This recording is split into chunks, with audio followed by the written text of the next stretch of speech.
pride. And while we talk about some civic pride, or at least what used to constitute civic pride, we'll also have to talk a little bit about taxpayer funded pride, which apparently during this month is a much bigger deal than it used to be. I'll give you the details in just a few moments. Press club or bias all media, newspaper, radio. To be completely blunt here, Brian, and there are plans to expand indoctrination. That's right. Idahoans are also concerned. Horror shot. That line would be moving a little bit farther west. I'm like crying. Nobody wants to see dark money is influencing policy in our state. Well, that's not how this works. Well, hello there and welcome to Nowhere to Hide. I'm Brian Hyde, and twice a week I have an opportunity to sit down and give a little in-depth analysis on certain current events that are going on, things that government is involved in, including some things government really shouldn't be involved in the first place. Case in point, I don't know if you noticed, but it's Pride Month, kind of hard to miss, but there is controversy brewing just across the state line in Spokane, Washington. You got to see this picture. This is one of many places where you'll find a large Pride mural painted on the road. But look at this. What is this? Tire tracks? Paint marks? Someone has desecrated. And by the way, that's actually the word that was used. Someone has desecrated this symbol of pride, and it is now a police matter, as in they have brought in cameras. They are seeking people out. They've actually arrested and charged 3 teens with felonies for leaving little skid marks from their Lime scooters on this Pride mural. Now, it's not exactly clear why you would paint something on a roadway and then suddenly become incensed when there's tire tracks on it. Now, I'll grant you, in some places, Florida, for instance, I know of at least 2 instances where people were doing burnouts on it, and certainly they're showing disrespect. At the same time, you have to admit at some level, when you start painting murals like this and putting them on a street, you're kind of inviting people to, at least those who don't agree, to register their displeasure with the gas pedal. And I'm not saying it's right. I'm just saying if the symbol wasn't there, they probably wouldn't be leaving a tire track. Now, would they? Or at least it wouldn't be an issue if somebody did leave a tire track. So let's talk a little bit about what's going on in Spokane and how this plays into the larger question of why are so many taxpayer resources, taxpayer-funded resources being used to find and punish those who think unapproved thoughts? Because really, that's what it comes down to. So we start with this. Yes, democracy is under attack. 3 teenagers being charged with felonies. And I believe they called it malicious mischief or something like this. But they threw felony charges at these teens for leaving black scooter marks on a Pride mural in Spokane. Now, that's a left-hand photo there. You can barely see the marks, but it has prompted a big response from Lime Scooter Company and so forth. In the meantime, here's video footage of a park ranger being pegged with projectiles while leftists are openly vandalizing federal monuments. There's pictures of them spray painting on statues and so forth. Don't hear as much about this, though. The outrage seems very selective because, well, one is targeted against traditional American values or memorials to traditional American people or events, while the other one apparently is such a sacred symbol that, notwithstanding being dumb enough to put it on a roadway, you're not supposed to even question the fact that it's there. Look at this. A manhunt is underway in Washington for several suspects who desecrated. Again, this is the words that the people who were pushing for charges to be filed used. City leaders held a conference on the unspeakable tragedy of the mural. Some leaders broke down and cried. Now, look, I understand they may have some very strong feelings on this, but I have to ask, first of all, why was it put there in the first place? It's not necessarily saying there ought to be a ban on this, but was this paid for with taxpayer resources? And if so, is that the best, proper use of those resources? I think you would find a fairly unreceptive audience among taxpayers. Now, those who don't pay taxes, I'm sure they're going to be all for this. Nonetheless, it just calls into question whether government should be involved in that in the first place. So these 3 teenagers who apparently rode their scooters over the pride flag now have prompted Lime Scooters to implement some kind of they put what's called a no-go zone, meaning they map out where those scooters will go and where they won't. If you approach a Pride mural like this on the roadway, the scooters will automatically slow down and stop. Yep, that's the brave new world that we live in. You are not allowed to venture on here. But okay, that's their company, I'm sure, trying to, send the proper virtue signal for Pride Month.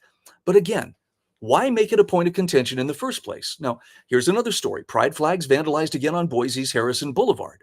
Now, this is not to defend vandalism. And in fact, I'll come right out and say vandalism is wrong, but it's not wrong because someone is opposed to the rainbow agenda. It's wrong because if you're vandalizing something, you're actually damaging or you're destroying someone's property. In other words, not your own property. The crime comes from damaging someone else's property. It's not whatever improper attitudes you may hold or whatever improper thoughts you might have been thinking as a reason for doing that. At the same time, I'm going to ask you when someone tries to force something on you, we'll just take broccoli, for instance. The more broccoli was forced upon you as a kid, the more you're likely to not prefer it as you grow up. Well, guess what? Even when you reach adulthood, when things are forced on you, and I'm sorry, but a lot of this pride, woke stuff, it's very forced. Case in point, have you seen what they've done to the latest Star Wars installment?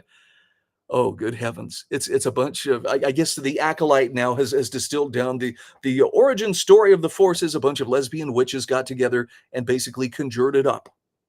I wish I were kidding, but again, the woke agenda insists that everything that came before was wrong and has to be remade or retconned in favor of something that most people would have rolled their eyes at even just a few years ago, if not outright rejected even a decade ago. But you're not given that option, at least not without being called, a hater or a bigot or something like this. And it's a shame because there was a time when being homosexual in American society was actually a pretty dangerous thing. It was not something that was out in the open. And things that were meant to be private were kept very private. But I'm talking careers could be ruined and so forth. People could be blacklisted depending on their work if it came out that they were gay. That's not the case. And it hasn't been the case for many years. So why all the push for, well, we exist? As if people wouldn't notice, as if people are not going to pick up on the fact that it's been written into every storyline, that every corporation is falling over itself to accommodate this, that every crosswalk in big cities is now being repurposed, to display these symbols. It's not like nobody would have noticed or questioned, well, who are these people? Where do they come from? That's been obvious for a long time. And what's really interesting is when you actually talk to people who aren't of the activist bent. And we all know people who are homosexual. Every one of us knows individuals who that's a part of who they are, but it is not their primary identifying characteristic. In other words, they don't become just this simplistic, one-dimensional caricature based on their sexuality. The activists do, but most people have a little bit more dimension to their lives. They're multifaceted. I wanted to share with you a couple of comments from a group called Gays Against Groomers, and this is their official stance on pride. Now, look, they're not out here trying to score brownie points by attacking, an oppressed segment of society. That's the narrative, but it's not necessarily the truth, and they explain it very well. What they are coming after is the fact that this LGBT movement has been hijacked and is now being focused on bringing children into that movement. And that rightly, I think, should be a cause for concern. Here's how Gays Against Groomers puts it. They say, years ago, Pride was about gays and lesbians uniting to show the world we are no different than anyone else and deserving of equality and the right to marry. We wanted people to see that same-sex relationships were not a threat and in fact resembled the dynamic of straight relationships in many ways. We marched for our rights, and in 2004, the first legal gay marriage in the U.S. was performed in Cambridge, Massachusetts.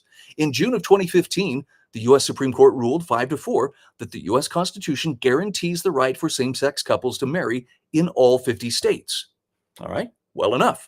Now, Gays Against Groomers says we had endured an excruciatingly drawn-out battle, so there was all the more reason to celebrate the anniversary of legal same-sex marriage every June. But as the years went by, this celebration morphed from one of love and equality to a raunchy display of overt sexuality and debauchery in our name.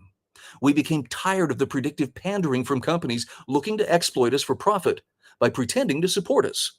We found ourselves exhausted by fellow members of our community who put their sexuality and gender identity on a pedestal as if it were their singular personality trait.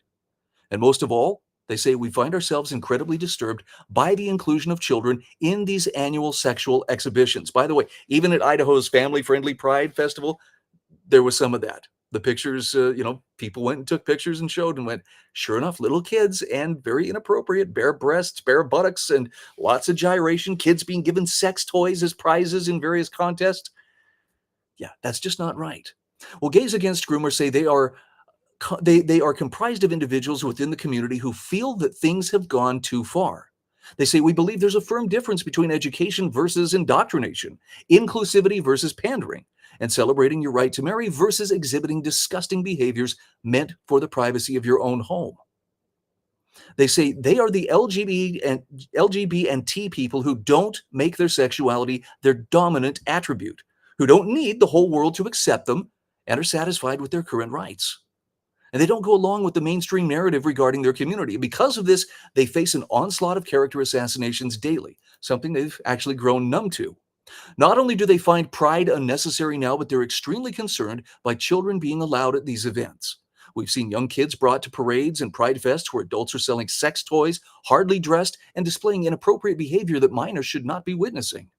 In this day and age, many believe this is a form of empowerment, a way to educate children with sex positivity, and a way to teach inclusiveness and acceptance. In reality, Gays Against Groomers says we're looking at the destruction of innocence right before our eyes, and we won't be silent about it. Now, believe it or not, I think that takes courage for them to speak up, because they're definitely pushing against the tide. And you look at virtually every government institution, every corporate institution, so many civic institutions have all been captured by this movement. And it's not a very safe thing to speak out, but nonetheless, they are speaking out and saying this is not correct. I know you wouldn't take it from a heterosexual white guy like me, but can you take it from individuals who actually have some skin in the game? It's not doing their cause any favors, and they understand this. And frankly, it looks like we may be reaching a point where the pushback is beginning. And sometimes it's seen through juvenile things like leaving skid marks on a mural painted on the road. Some people, are getting even more incensed. At least somebody dumped a flammable liquid on the mural in Spokane and lit it on fire. Others have dumped paint on it and so forth. But can I just ask, for those of you who are pushing this acceptance and tolerance and inclusivity narrative, can you read the room? Are you capable of that? Do you have that kind of self-awareness? Because the room is saying enough. It's not a matter of people hating you. It's not a matter of them having some psychological phobia. What they have is a righteous disgust with things that are foreign to their value system and that they refuse to have forced upon them. And if you're insistent that, well, you will chant with us, you're just going to get more pushback. In fact, eventually that pushback is going to turn into snapback. And at some point, it's not going to be a very pretty thing. So what can you do? Is there a better way to handle this? The answer is yes. I'm going to give you as an example of that, the Old State Saloon located in Eagle, Idaho. This is, that's a heterosexual symbol. What are they showing that divisive thing for? Well, because didn't you know? This is Heterosexual Awesomeness Month, as declared by the Old State Saloon. And this is a tongue-in-cheek but fun way of pushing back against an agenda that for a lot of people really has become tiresome. And again, there's not a symbol of hate here. This is just people choosing to have fun. They're not telling anybody else, you can't celebrate Pride. They're simply saying, we'll celebrate Pride in our own way. Look at that, World Heterosexual Headquarters. And they've been getting national news coverage as a result. And most of it's been very positive. In fact, I got to point this out. This is a snapshot from Twitter. Even Brian Holmes from KMVT, on behalf of the 208, went and visited with the Eagle Bar owner, and it went well. It was actually a pretty well done interview. Reason being, there wasn't any hate on display. There was no, overt sense of, outrage and people just upset and we can't handle this. It was people having fun. People who have learned to continue to laugh at themselves and to be able to have tongue-in-cheek humor, something that we have largely forgotten. And thank you, wokeness, for trying to drive that out of our society, but some have retained it. Nevertheless, Mark Fitzpatrick is the owner of the Old State Saloon. Ron Nate from the Idaho Freedom Foundation actually sat down and did a wonderful interview with him. You can find that on Twitter as well with the IFF account. And they talked about things like God's grace and blessings. They talked about family values. This is an important part. They talked about free markets because there was nothing government directed about this response. The taxpayers didn't have to foot a bill for it. And they talked about Hetero Awareness Month and the fun that they're having with this. And really, they have brought in a lot of people. But oh, look, Karen had a voicemail message to leave for them. I thought this was classic. I reckon you'd probably want to give me a call ASAP. There's 2,000 folks from the LGBTQ community coming to claim a free beer on Monday. I guess the Old State Saloon had offered, if you're a heterosexual male, you get a free beer on Monday, one free beer. And if you don't end up giving all 2,000 of these folks from the LGBT community a free beer, the FCC is going to shut the entire place down. Really? The Federal Communications Commission? That seems a little bit out of their jurisdiction, but okay. And 3 states' attorneys will be filing a lawsuit. So either close your doors Monday or serve those 2,000 Americans. And if neither of those happen, 3 separate firms will be suing the business. Give me a call ASAP to go over this. It almost sounds like a threat, doesn't it? I think it was intended to be one. By the way, the meetup went just fine. There weren't 2,000 people who showed up. There were no angry protesters or anything like that. You know what there was? And there's like a 4-hour-long video stream that you can verify this for yourself. It was people having a good time and not being overly full of themselves. What a concept. And to think, during Pride Month, no less. Wow. Anyway, moving on. I just had to show you, this is what they have in store for next month. When it's not heterosexual awareness or heterosexual awesomeness month. Look, they're going to do an unvaxxed singles meetup. Boy meets unvaxxed girl at a saloon. Well, come and find out on July 24th. This is apparently all of us who survived being unvaxxed through that winter of death and sickness that President Biden promised us a couple of years ago.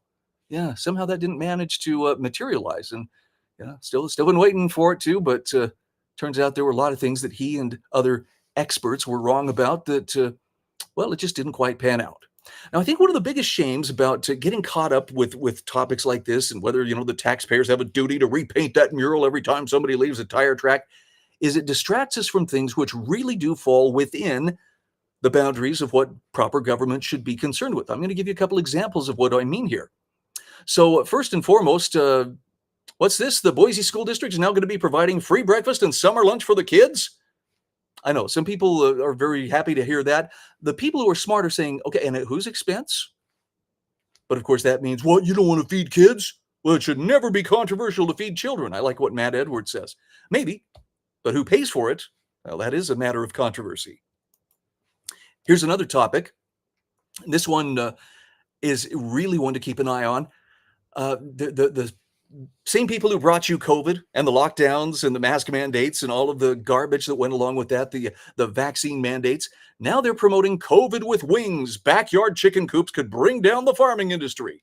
How exactly is that supposed to happen? Considering I don't take my chickens on field trips to, egg farms or chicken plants or to ranches or dairies or anything like that. But experts fear, the experts. Right, the same ones who got so many other things wrong. They fear bird flu could spread quickly through backyard chicken coops and bring down the country's farming industry, impacting eggs, chicken, beef, and even dairy. You know what that sounds like to me? That sounds more like a threat to try to gain control over people's ability to produce more of their own food. Now, I'm just saying that because a guy who has a few chickens, loves them dearly, and collects my eggs every day I collect those eggs with great happiness and gratitude towards those chickens that are providing them. But keep an eye on that. We'll also be talking about water rights and water use. There's apparently some controversy that has arisen in the last little bit.